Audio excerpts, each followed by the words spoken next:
Pushkin. The following podcast contains explicit language.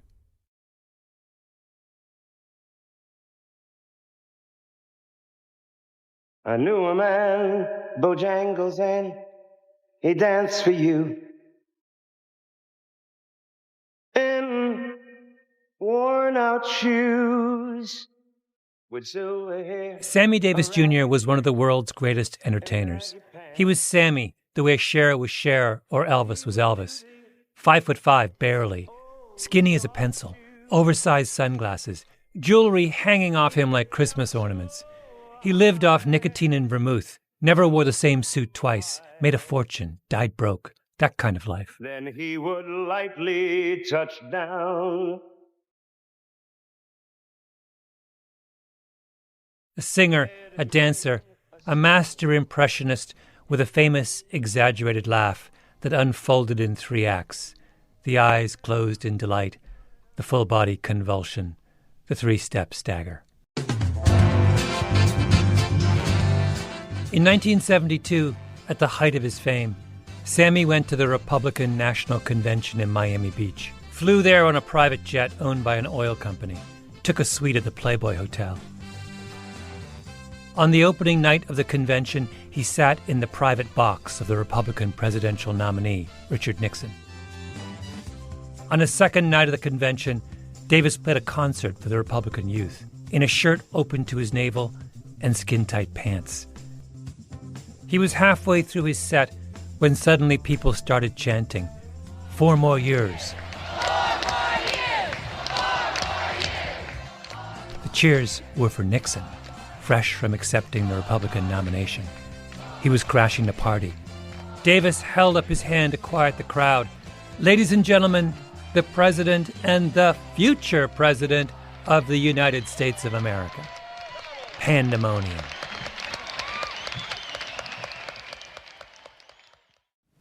I am opposed to busing for the purpose of achieving racial balance in our schools. I have spoken out against busing scores of times over many years.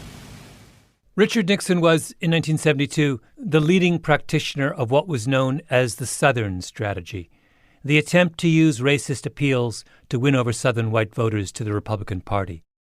He nominated 2 Southerners to the Supreme Court, men who were such committed segregationists and so deeply unqualified that the Senate wouldn't confirm them.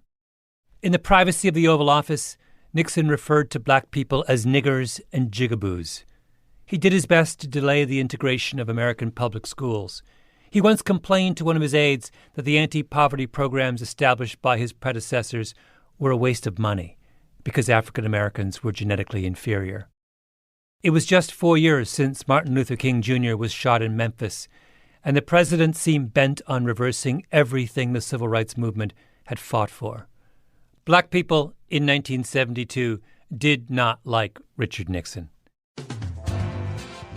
That is, except for one of the most famous black men in the country, Sammy Davis Jr., who sat in the Nixon family box, performed at the Nixon coronation, and who crossed the stage and wrapped one of the most famously chilly and awkward of all presidents in a joyful, excited, loving hug. Let me read to you Will Haygood's description of that moment in his biography of Sammy Davis Jr. The public had rarely seen Nixon in such an embrace, even with his own wife.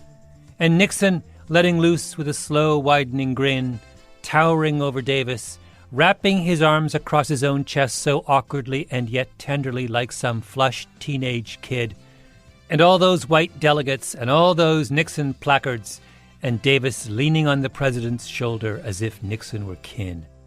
Nixon and Sammy in full embrace.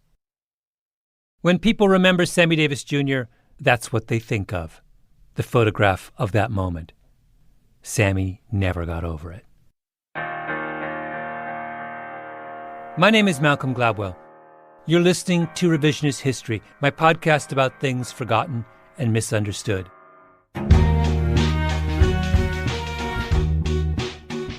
This episode is about Sammy Davis Jr. and what happened on that stage in Miami Beach. Because that moment raises questions about obligation and loyalty that still haven't been resolved. Or maybe have been resolved in the wrong way.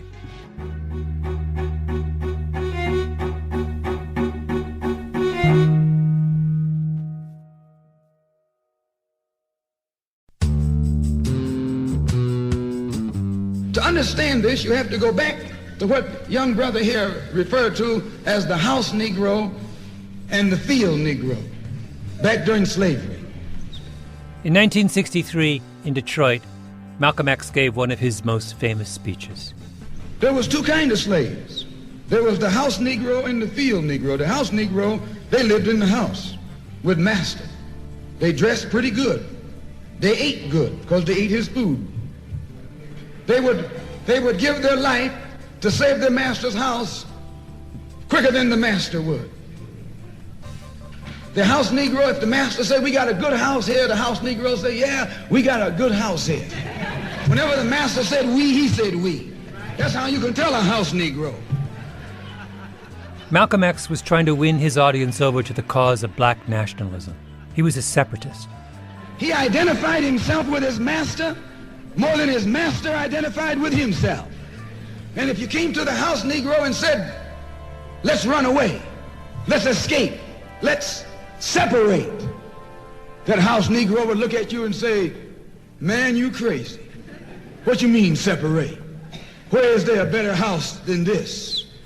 Where can I wear better clothes than this? Where can I eat better food than this? That was that house Negro.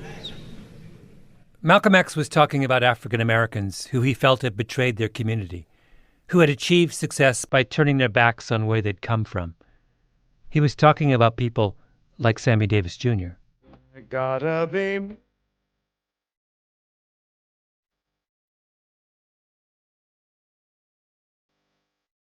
Davis was an epic talent.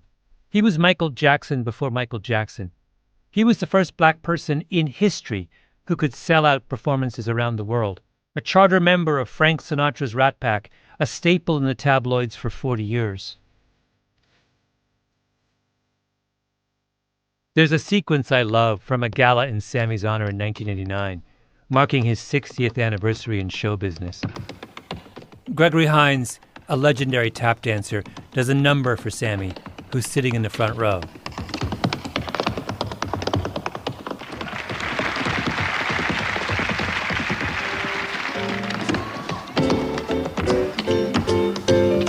Now stop time. Stop time. Then Hines invites Sammy up to join him. Sammy's just had his hip replaced. He'll be dead from cancer within the year. He puts on his tap shoes, hobbles on stage, and the two of them do a dance-off.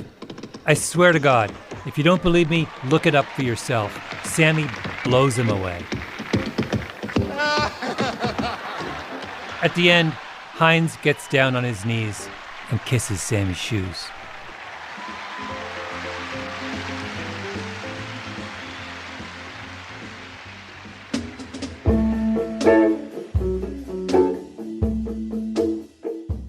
Davis was born in Harlem.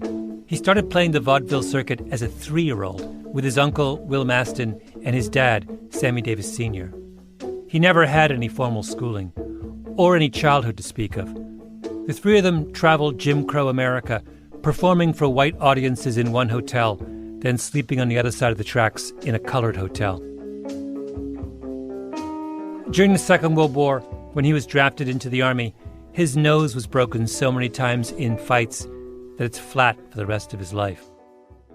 Sammy was taunted, harassed. At one point, a couple of white soldiers pinned Sammy down, write "coon" in white paint across his forehead. There's an almost unbearable moment in Sammy's autobiography, Why Me? He describes standing under the shower in the latrine for hours, trying to get the white paint off his body. I stood under the hot water, rubbing until rashes of blood trickled to the surface, brushing until I'd scraped the last speck of white out of my skin. I got into bed. Nobody in this world is ever going to do this to me again. I'll die first. But Sammy's answer to never letting anyone do this to him again wasn't to fight, like Malcolm X wanted black people to do. Sammy's solution was to join. He moved very publicly into the master's house. He dated white women, blondes. He married the stunning Swedish actress May Britt at a time when interracial marriages were almost unheard of. When he moved to Los Angeles, he didn't move to Baldwin Hills, where middle-class blacks lived.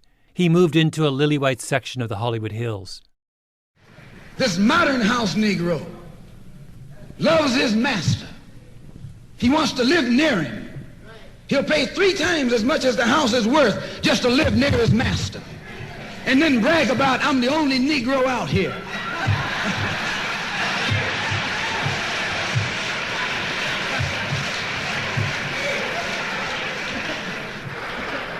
I'm the only one on my job. I'm the only one in this school. You nothing but a house Negro.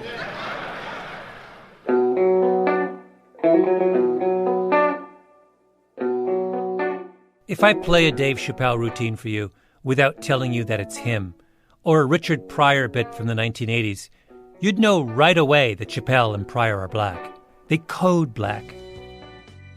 But listen to this. Sammy Davis on the Dick Cavett Show talking about what he learned from the old Borscht Belt comedians who used to hang out at Hanson's drugstore just off Broadway in the 1940s. All of the Impressionists would hang out on the corner, and I'd say, hey, I got one. I think I got one. I think I finally got Jimmy Stewart. And Will or Larry Storch would say, no, you haven't got it, man. That isn't. It's got to be up here. You got it too low. And when you do it, you got to have a sort of a draw behind it. Yeah. So that it disappears in here. Cavett then asked Sammy if he also does Laurence Olivier, which you think is just Cavett being mischievous, because Olivier was the greatest Shakespearean stage actor of his day, the son of a high church Anglican clergyman, about as far from Sammy as you can get, in theory. Of course I do Olivier. You do Olivier? Yes. Really? Well, what would you like to hear me do from Olivier? A couple acts from King Lear would be nice. Well, he only did Lear once. How about Richard III? I'll settle for Dick III. Okay. Now is the winter of our discontent, made glorious summer in this son of York, since I cannot, by rightful claim, my way to the throne, I shall hack and hew my way instead. Oh, that's great. If I didn't tell you that Sammy was black, would you know? He could as easily be white. He could be Jewish. In fact, he was Jewish. He converted, the lone black person at Temple Israel in Hollywood. Sammy's mind worked like this. Whatever it takes to survive, I have to do it. That's Will Haygood, Sammy's biographer. Now, many of my friends are Jewish, and they love me, and they support me. So that's interesting. I think I'm going to go to Israel. I think I'm going to become Jewish. And then I'm going to make some jokes about it. And I know people will laugh, but right now, in this moment, this is where my heart is.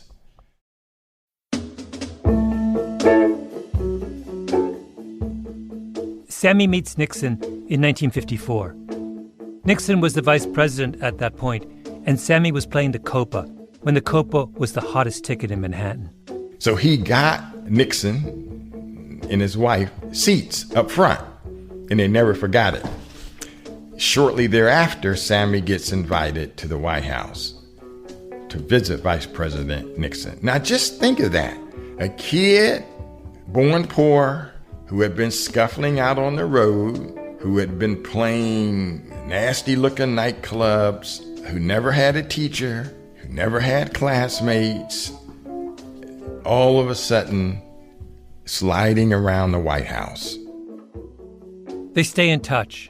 When Nixon becomes president in 1968, he asks Sammy to join a White House advisory council.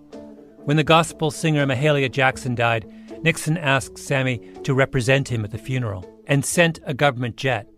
Nixon asked Sammy to go to Vietnam and entertain the troops. Sammy puts together a massive traveling entourage and plays his heart out.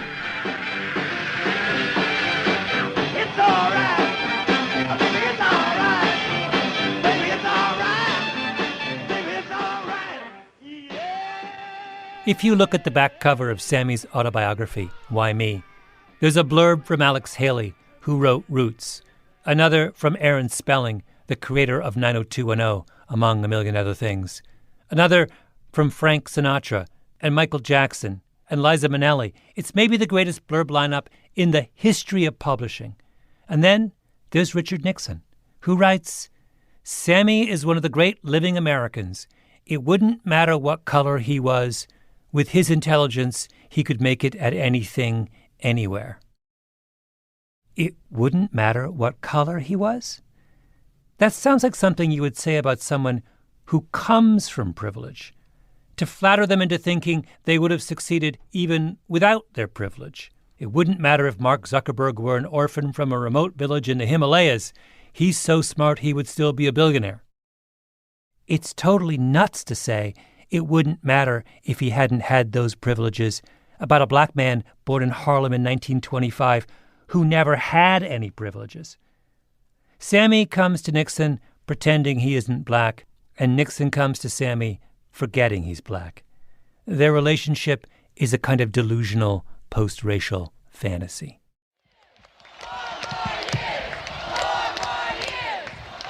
So Nixon says, come to Miami for the convention.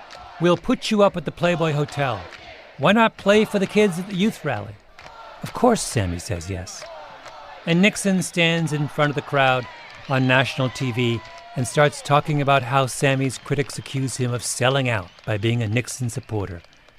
Then Nixon says, You aren't going to buy Sammy Davis Jr.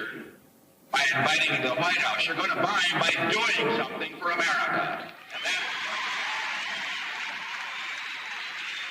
Nixon waits for the applause to die down. He's looking the other way. Sammy sneaks up from behind, wraps his arms around him. The hate mail Sammy gets over the next few months is so vicious that he hands over some of the letters to the FBI. Eartha Kitt comes up to him and hisses, Did you have to kiss him? Sammy is blindsided. He's desperate to salvage his reputation. He calls up Jesse Jackson, who every year has a big conference in Chicago for his civil rights group, Operation Push. I am somebody. I am somebody. In 1972, Jackson had lined up virtually every Motown and gospel star. The Temptations, Marvin Gaye, the OJs, Curtis Mayfield, Roberta Flack. Sammy says, I want to perform. Jackson says, yes. Brings him out on stage. I am here because I have come home as a black man. Disagree, if you will, with my politics, but I will not allow anyone to take away the fact that I am black. Now, that's all I can say, except that I would like to sing. But who is he kidding? It's September 28, 1972, a little over a month since he was hugging the enemy in Miami. For the rest of his life, Sammy would be haunted by his reception. You said maybe one of the worst things that happened to you, I read, was being booed by people. And I think it was in Chicago. Yeah. This is Sammy, in an interview years later with Tom Cottle on the Boston ABC affiliate. It was the first time that I'd ever been rejected by my own people, because it was predominantly a black audience. Because of your embracing of Nixon. Yeah, the embracing of Nixon and all of that. And Jesse was there, as he always had been before, prior to, and as he's been since, to be supportive as a friend. And I was about ready to run, literally run off the stage, and he said no. And he made me stay, and he talked to the audience, and made me perform. And what did Sammy sing? Whether I'm right or whether I'm wrong. You can't make this up. Whether I find a place in this world or never belong, I gotta be me. I gotta be me. What else can I be? But the hurt of being booed was... I know I want to experience that kind of hurt again. I want to live not merely survive. Afterwards, Sammy went home and got drunk. So now you have a 20th century type of Negro today. A 20th century Uncle Tom. He's just as much an Uncle Tom today as Uncle Tom was 100 and 200 years ago. Only he's a modern Uncle Tom. That Uncle Tom wore a handkerchief around his head. This Uncle Tom wears a top hat. Sammy sold his own people out. In the middle of a life and death struggle, he put on a top hat and tap danced for the master. And there's nothing so unforgivable as that, is there? Except, I'm not so sure.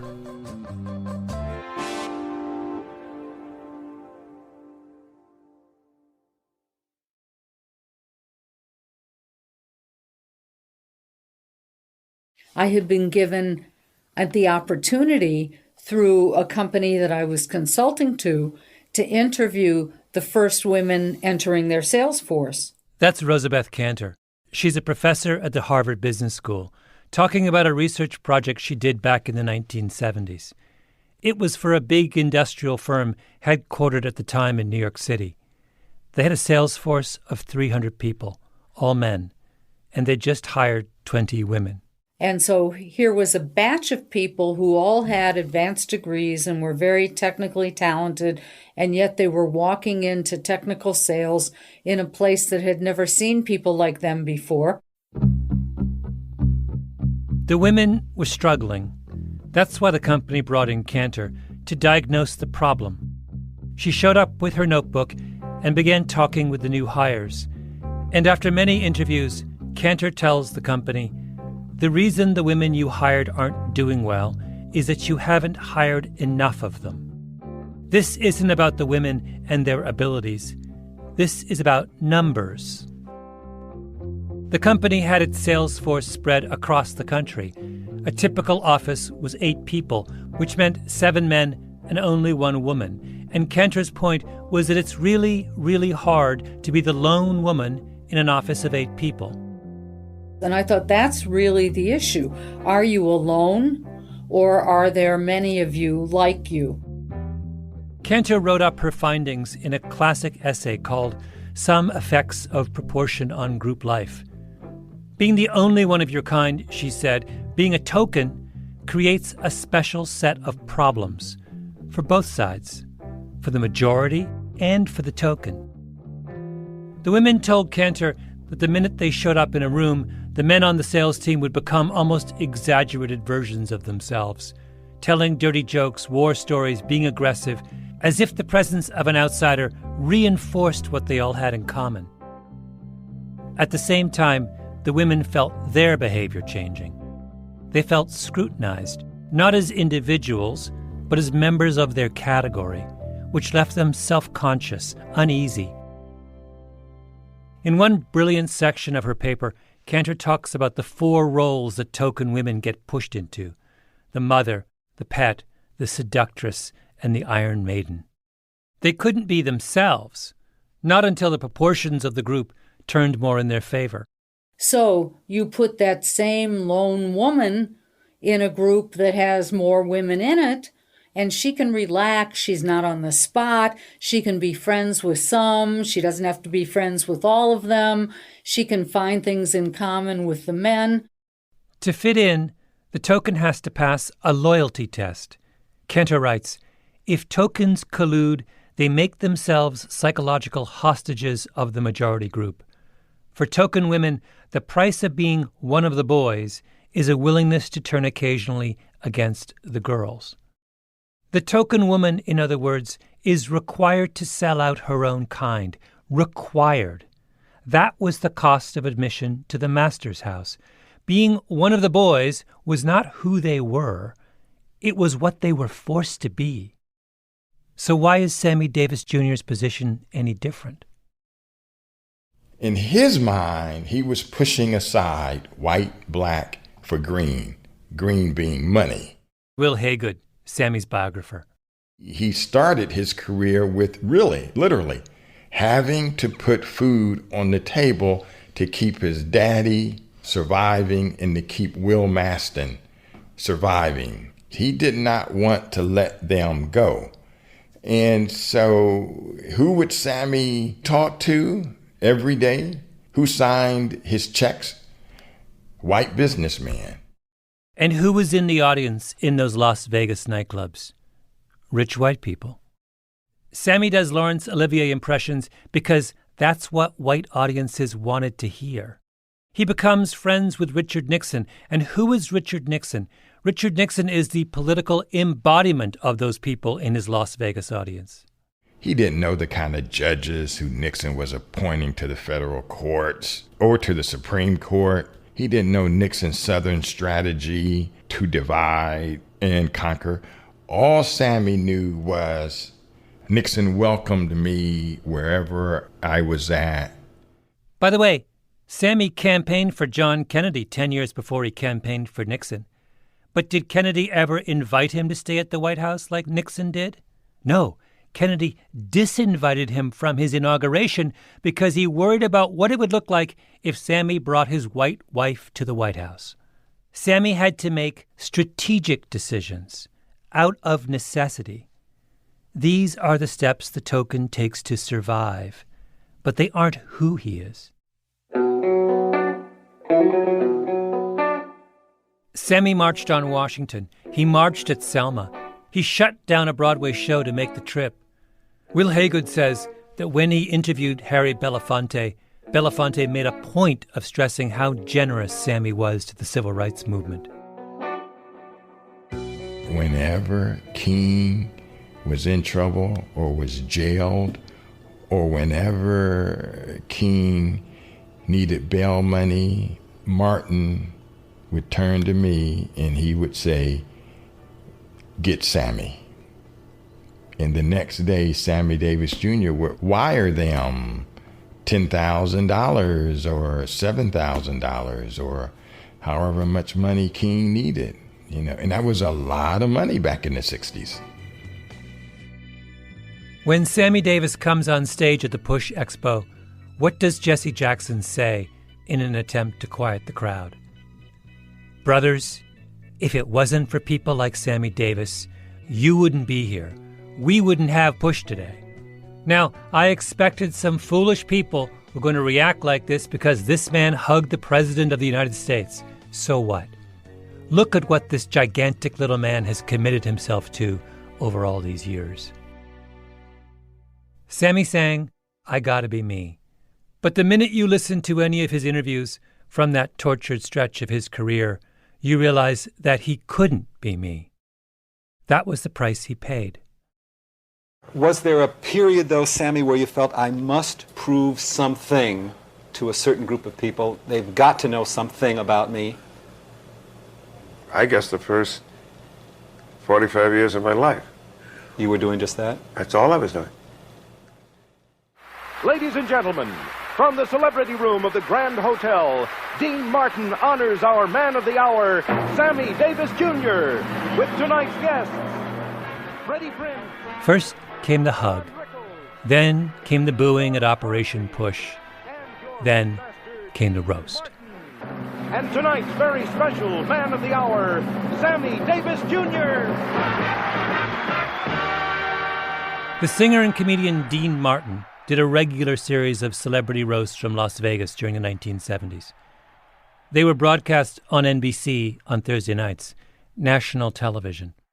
The featured guests were a who's who of that era: Muhammad Ali, Ralph Nader, Frank Sinatra, Truman Capote. It was a ritual of comic humiliation. The guests took their medicine. The country watched in mock horror. In April of 1975, it was Sammy Davis Jr.'s turn. At the microphone is the host, Dean Martin of Rat Pack fame. Big, tall, handsome guy. His shtick was that he always pretended he was drunk, even when he was.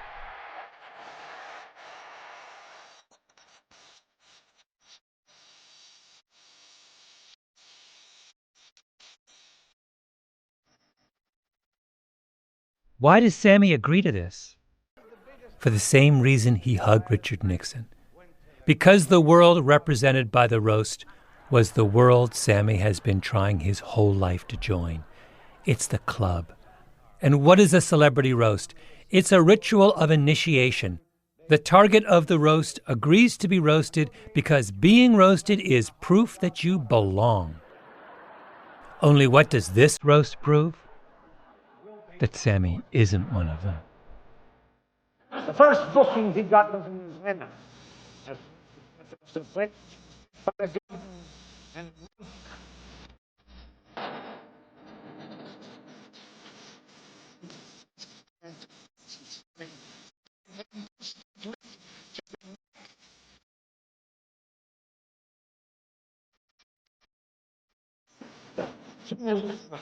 And I Testament, second to life hotels, big white white ambulance.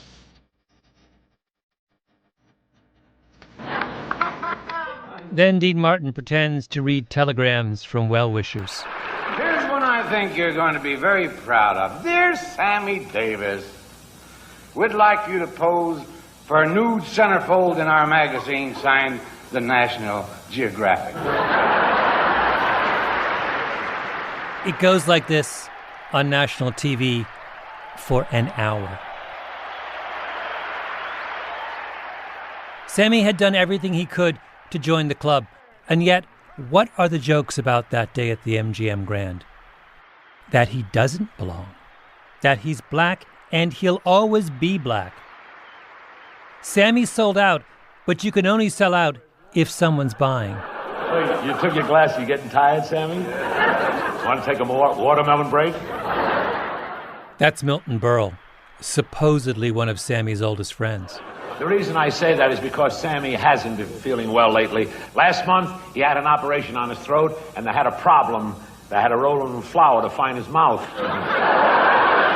Admit it, Sammy, the last time you had cash in your hand, this is when you bought your freedom from Scarlett O'Hara. Sammy has always been for civil rights. One time in Mississippi, he told the bus driver that he wanted to be on the front of the bus. So the driver tied him to the bumper.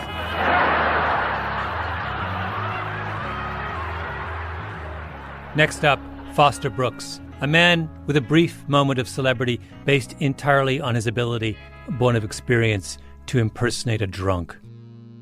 Sammy Davis had more talent in his pinky finger than Foster Brooks.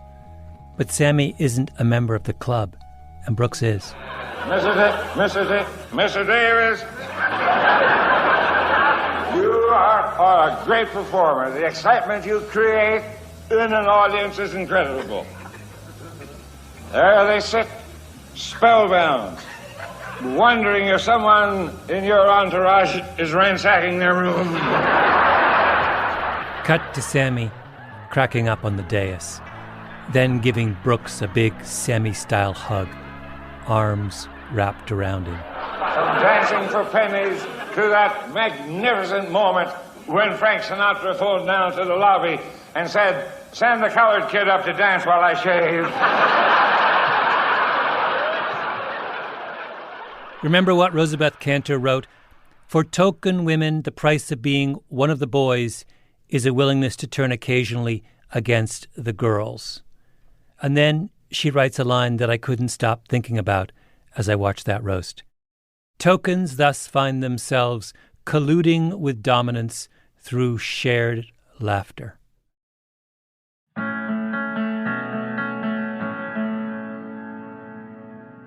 At the end of the evening, Sammy gets up, and there's a moment when you think he's going to lash out, to stand up to the humiliations of the previous hour. But we only think that because it's now. The doors are now open to black entertainers, so that's what would happen today. Can you imagine how Chris Rock or Dave Chappelle or Wanda Sykes or Tiffany Haddish would respond to an evening like that? I mean, a bloodbath.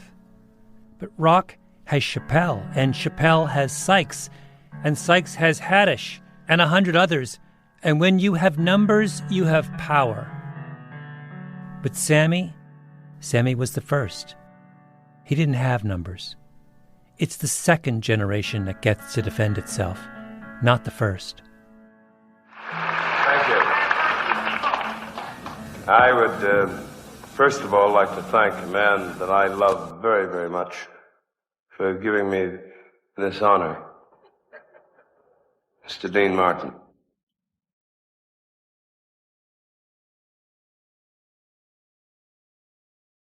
He turns to Dean Martin, who's sitting next to him.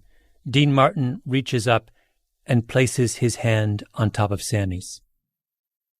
One of the great joys of being 45 years in this business is to have people who love you make fun of you. That is one of the great joys, because the day they don't make fun of you, that means they don't give a damn about you. The token succeeds at the cost of his own dignity. I thank you. That's it. Both of them. Mr. Sammy Davis Jr., ladies and gentlemen.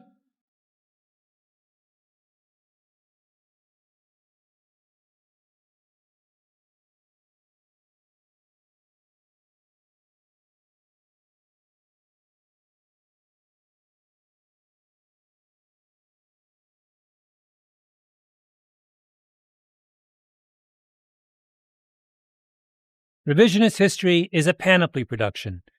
The senior producer is Mia Lobel, with Jacob Smith and Camille Baptista. Our editor is Julia Barton. Flawn Williams is our engineer. Fact-checking by Beth Johnson. Original music by Luis Guerra. Special thanks to Andy Bowers and Jacob Weisberg. I'm Malcolm Gladwell.